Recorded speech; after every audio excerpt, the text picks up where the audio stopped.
이 집이 글라스하우스 채널에 공개될 쯤에는 아마 4~5번째 집이 되지 않을까 싶은데요. 그동안의 집들도 나름대로 선별해서 촬영하긴 했지만 사실 오늘 이 집이 제가 가장 좋아하는 주택단지 중 한 곳입니다. 경기도 광주를 대표하는 단지로 올해 가장 좋은 분양 성적을 보여주고 있는 곳입니다. 여기는 경기도 광주 신현동이고요. 저는 글라스하우스 유리입니다.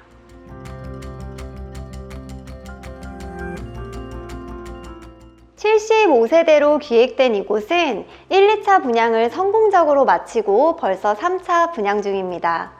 큰 규모로 기획된 만큼 아파트 같은 관리 시스템이 있어서 단독주택의 관리에 대한 부담을 덜 수 있고 선시공으로 바로 입주가 가능하다는 장점도 있습니다.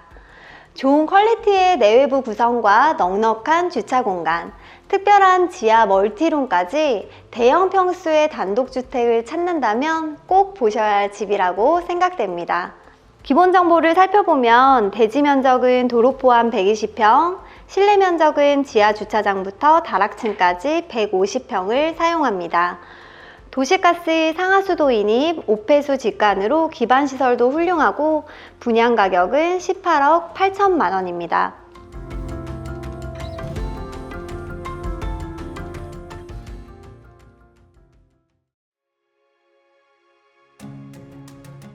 단지로 들어서면 깔끔하게 정돈된 도로를 만날 수 있습니다. 8m의 여유로운 도로에 인도까지 마련되어 있어서 외부부터 세심하게 신경 쓴 모습이 돋보이는 집입니다. 주차장 하단부는 화강암으로 주택 상단부는 라임스톤으로 마감해서 호불호가 없는 디자인이고요. 대규모 단지에 맞는 적절한 선택이었다라는 생각이 듭니다. 지층은 주차장과 멀티룸, 화장실로 구성되어 있습니다. 현재는 공사 중으로 뒤에 공간이 막혀 있는데요. 저희가 사전에 확장된 모습을 찍어 놓은 영상을 보여드리면서 제가 안쪽에서 추가적으로 설명을 드리도록 하겠습니다.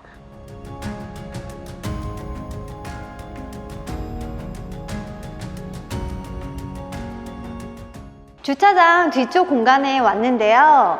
주차장은 벙커형으로 차량 4대 주차를 여유롭게 할 수 있고 오버헤드 도어가 설치됐는데 오버헤드 도어 높이가 굉장히 높아서 키 큰 차량들도 편하게 주차할 수 있습니다. 15억대가 넘는 고급 단독주택은 이제 주차 4대가 기본인 것만 같은데요. 손님분들이 오거나 가족 구성원별로 차량을 보유하더라도 넉넉히 주차할 수 있습니다. 잠시 후에 만나게 될 멀티룸이 있어서 주차장 내부에도 화장실이 있습니다.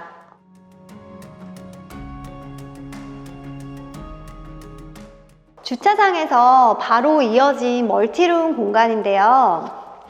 제가 이 주택단지를 좋아하는 여러 가지 이유 중에 하나가 바로 이 넓은 멀티룸입니다. 약 20평의 여유로운 면적의 주차장에서 연결된 공간임에도 쾌적한 느낌을 받아볼 수 있습니다. 멀티룸이 지층이면 쾌적하게 사용할 수 있을까라는 의문을 품으시는 분들이 굉장히 많은데요. 여기는 주차장 쪽으로도 그리고 길가 쪽으로도 창을 내어서 1층과 동일하게 쾌적한 공간으로 활용할 수 있습니다. 게다가 외부에 멀티룸이 위치했다 보니까 홈오피스 공간으로 활용하기도 적절하고 아니면 공간을 나눠서 홈짐 공간이나 취미 공간 등 다양한 용도로 활용할 수 있습니다. 다시 한번 말씀드리지만 이 벽을 없애면 뒤쪽으로 넓은 주차 공간과 그리고 멀티룸 공간이 있다는 거 꼭 기억해 주시고요. 외부에 CCTV와 단전함이 있어서 차후에 AS를 받거나 할 때 좀 편리하게 점검을 받을 수 있습니다. 주차를 하시고 오버헤드 도어를 닫으면 안쪽으로 진입하실 수 있고요. 그리고 손님분들은 메인 높은 대문을 통해 진입할 수 있습니다.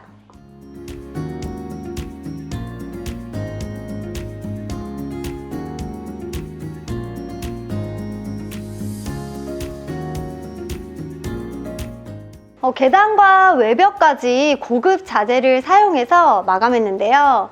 저는 고급 주택과 그렇지 않은 주택의 차이가 바로 이런 점이라고 생각합니다.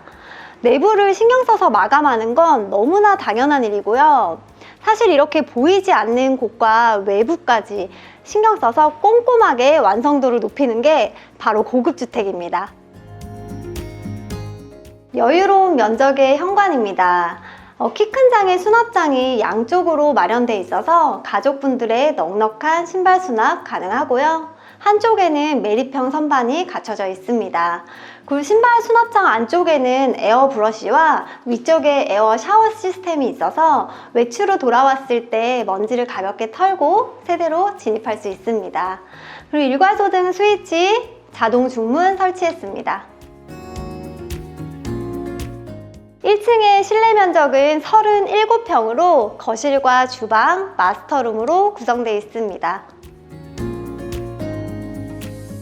거실의 폭은 4.5m, 그리고 길이는 다이닝 공간의 경계까지 5m로 굉장히 여유로운 면적입니다. 가구 배치를 보면 아트월에 TV를 놓고 그리고 다이닝 공간과 나란히 소파를 오픈해서 배치해도 가시거리는 충분합니다. 근데 요새는 TV를 놓지 않고 넷플릭스나 유튜브 같은 걸 개인 디바이스로 보는 경우가 많잖아요. 그럴 경우 지금처럼 소파를 배치하면 이 앞쪽 공간을 더욱 넓게 활용할 수 있습니다. 층고가 높은 만큼 실링팬이 굉장히 잘 어울리고요. 바닥은 천연 대리석을 끼운 방식으로 시공해서 매지가 없다는 게 특징입니다. 벽면과 천장은 도장 시공했습니다. 뒤에 아트월은 박판 세라믹을 선택했는데요. 이 한 판이 굉장히 크죠. 총 4판으로만 이 벽면을 채웠습니다. 창호는 LX 지인의 3중 로이 유리 시스템 창호를 선택했는데요. 그래서 단열은 물론이고요. 프레임도 단단하고 제가 실제로 구현해 봤을 때 좀 묵직하면서도 부드러운 느낌이 있습니다. 그리고 거실과 주방 사이에 다이닝 공간이 있습니다. 심플한 조명 아래 8인용 식탁까지도 배치 가능합니다. 이전에는 키 큰 장 쪽에 홈파가 있었는데 이번에는 홈파 공간을 다이닝 공간 옆쪽으로 이동했습니다. 상부는 장식장으로, 하부는 수납장으로 채웠습니다. 우리 상판과 미드웨이는 세라믹 제품으로 마감했고요. 여기 매립형 콘센트가 있어서 커피 머신이나 소형 가전들을 두고 사용한다면 저는 다이닝 공간과 붙어있는 이 동선이 더 편리하다고 생각합니다. 주방은 11자형 구조입니다. 수전은 앞뒤로 마련해둬서 뒤에서는 주로 정리를 하고 앞에서는 요리할 때 사용됩니다. 먼저 아일랜드장부터 살펴보면 폭은 1.2m, 그리고 길이는 3m가 넘어서 굉장히 넓습니다. 그래서 가운데 조리 공간이 여유로워서 편하게 요리할 수 있습니다. 상판은 세라믹 상판, 하부장은 원목 가구, 그리고 뒤에 키 큰 장은 도장 가구로 마감했습니다. 하부는 서랍의 비중을 높여서 편리하게 사용할 수 있고 일부는 무릎 공간을 둬서 간단하게 식사할 수 있습니다. 뒤로는 대부분 수납장으로 채웠습니다. 그리고 가운데 공간은 정리를 하면서 물이 많이 튀잖아요. 그래서 미드웨이까지 세라믹 제품을 선택했습니다. 그리고 가전을 한번 정리해드리면 인덕션과 오븐, 식기세척기는 밀레 제품을 사용했고 8맥 제품의 대형 후드를 선택했습니다. 그리고 냉장고와 김치 냉장고는 삼성 제품으로 이 모든 게 기본 제공됩니다. 주방에서 이어진 중정 공간입니다. 이곳은 마스터룸과도 연결돼 있어서 주로 마스터룸에서 프라이빗하게 사용되는 공간이 될 것 같은데요. 위행은 지붕을 씌울 수 있는 구조물이 설치돼 있어서 추가적으로 강화 유리나 어닝을 설치한다면 더욱 자유로운 공간으로 활용 가능합니다.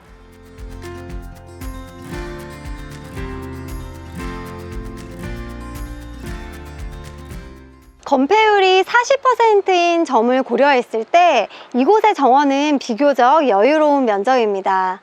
모양이 반듯하고 깔끔해서 정원 관리에 부담을 느끼시는 분들도 비교적 좀 편리하게 느끼실 것 같은데요.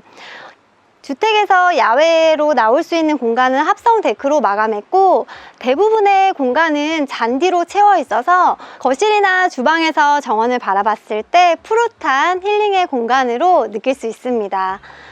보통 뷰가 좋은 곳들은 경사면에 위치하는 곳들이 많은데요. 이곳은 평지임에도 좋은 뷰를 갖고 있습니다.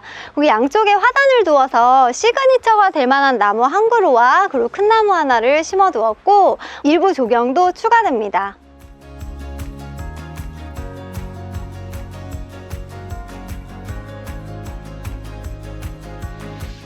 주방과 이어진 다용도실은 보조 주방과 세탁실로 사용하게 되는데요. 도시가스가 들어오는 곳으로 가스 쿡탑과 후드까지 설치되어 있어서 화력을 요하는 음식이나 아니면 냄새나는 요리는 이곳에서 하시면 됩니다. 그리고 워시타워 제공되고 옆쪽에 개수대가 있어서 요리할 때도 사용해도 좋지만 애벌 빨래할 때도 사용할 수 있습니다.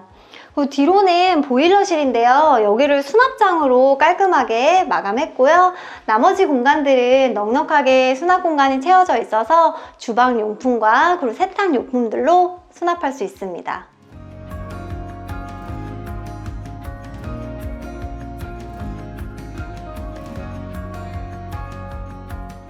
마스터룸은 침실과 드레스룸, 욕실로 구성했습니다. 1층에 마스터룸이 위치했다는 점도 장점으로 볼 수 있는데요. 침실의 면적은 폭은 3.7m, 길이는 4m로 넉넉한 면적입니다. 앞서 소개해드린 중정 방향으로 침대와 협탁을 배치해서 아늑한 침실 공간으로 꾸며보기 좋고, 나머지 여유로운 공간들에 추가적으로 가구를 놓을 수 있습니다. 바닥은 원목마루, 벽체는 실크 벽지로 마감했습니다. 드레스룸은 넓은 면적이 아니라서 사실 조금 아쉬운 면은 있는데요. 그래도 한정적인 공간에서 최선을 다한 것 같습니다. 그리고 제가 사이즈를 재봤는데 이게 많이 작아 보이긴 하지만 이걸 다 모두 펼쳐서 치수를 재보면 3.1m로 10자 정도 나오거든요. 생각보다 아주 작지는 않습니다. 그리고 앞쪽에 화장대도 있습니다. 욕실은 정사각형 모양으로 각 코너마다 변기, 샤워실, 욕조, 세면대를 배치했는데요. 제가 가운데서 보니 이 동선이 굉장히 편리하게 느껴집니다. 그리고 샤워 부스와 욕조 공간은 단차를 두어서 습식으로 사용할 수 있고, 욕조는 타원형으로 예쁘게 시공됐네요. 세면대는 양쪽에 선반이 길어서 세안 용품들을 넉넉히 수납할 수 있습니다.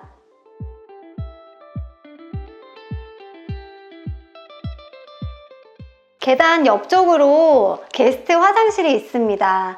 건식 세면대와 화장실을 분리해서 동시에 사용하기도 좋고요. 그리고 화장실 공간은 계단 밑에 공간을 활용했음에도 층고가 높아서 사용하실 때 큰 불편함은 없습니다.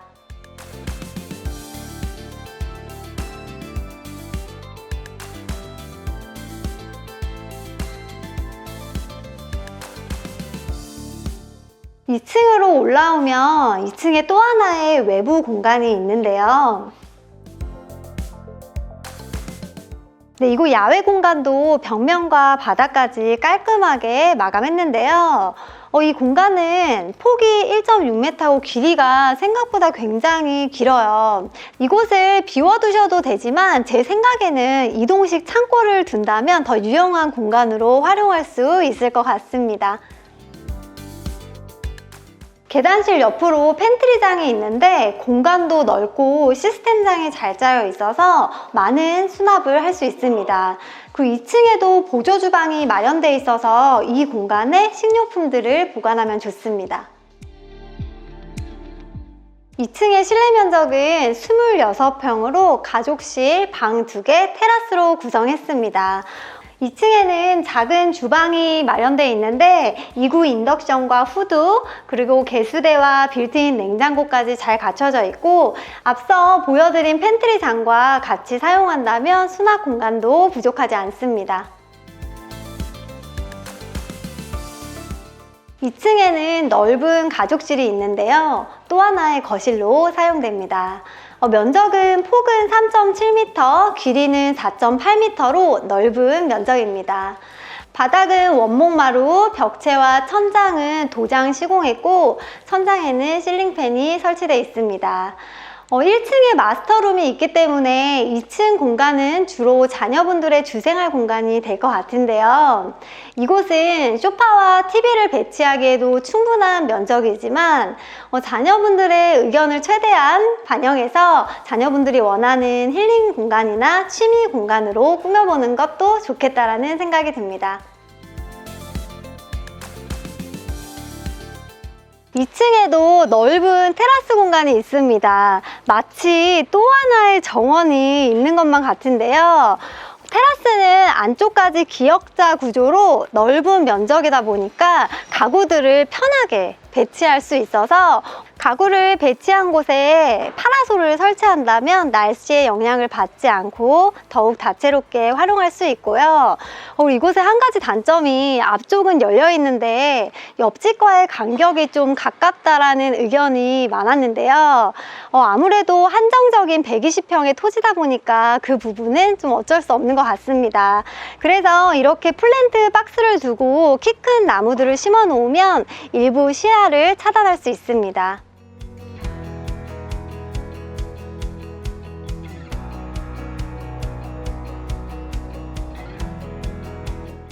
여유로운 면적의 공용 욕실입니다. 샤워 부스 공간은 단차를 두어서 건식과 습식으로 나눠 활용할 수 있고 그리고 모든 욕실은 수전을 매립형으로 시공해서 깔끔한 느낌이 듭니다. 그리고 세면대와 선반, 비데 일체형 변기와 환기창까지 알차게 구성했습니다. 두 번째 방은 북박이장을 제외하고 폭과 길이가 3.9m로 여유로운 면적입니다. 한쪽 벽면은 북박이장으로 모두 채워서 넉넉한 의류 수납 가능하고요. 그리고 이렇게 침대를 두고도 옆쪽의 공간이 굉장히 여유로워요. 이곳에 내가 원하는 가구들을 추가로 배치할 수 있습니다. 세 번째 방은 폭은 3.4m, 그리고 길이는 북박이장을 제외했음에도 4m로 이 방도 넓은 면적입니다. 한쪽엔 북박이장을 설치해서 나머지 공간에 책상이나 테이블, 침대까지 배치해서 자녀방으로 활용하기 좋습니다. 그리고 이 방이 또 좋은 게 2층 테라스와 연결되어 있다는 점입니다. 계단재는 원목을 사용했고 폭이 1m가 넘어서 생각보다 이 공간이 답답하게 느껴지지 않습니다. 그리고 제가 계단을 오르내려 보니까 층고가 높은 집들은 보통 계단의 경사도를 높여서 좀 오르내릴 때 불편한 느낌이 있었는데요. 이곳은 계단수를 늘려서 좀 완만하게 편하게 올라갈 수 있습니다.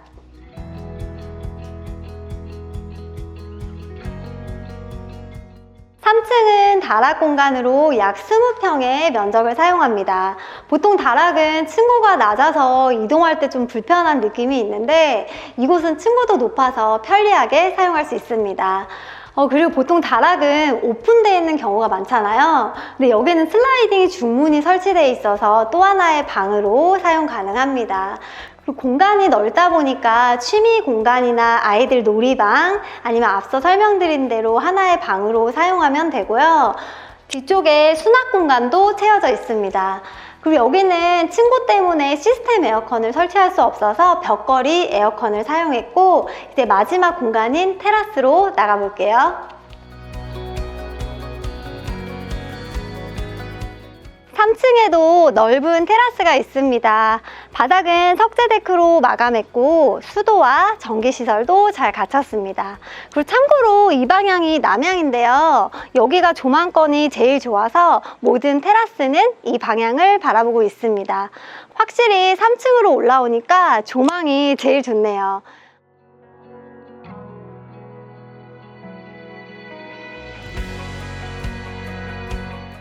오늘의 영상 여기까지 준비했습니다. 제가 너무 좋아하는 조특이라서 잘 설명해 드리고 싶었는데 어떻게 보셨을지 궁금하네요. 더 궁금하신 점은 더보기란에 연락처로 문의 주시면 제가 직접 안내 도와드리겠습니다. 지금까지 저는 글라스하우스 유리였고요. 시청해 주셔서 감사합니다.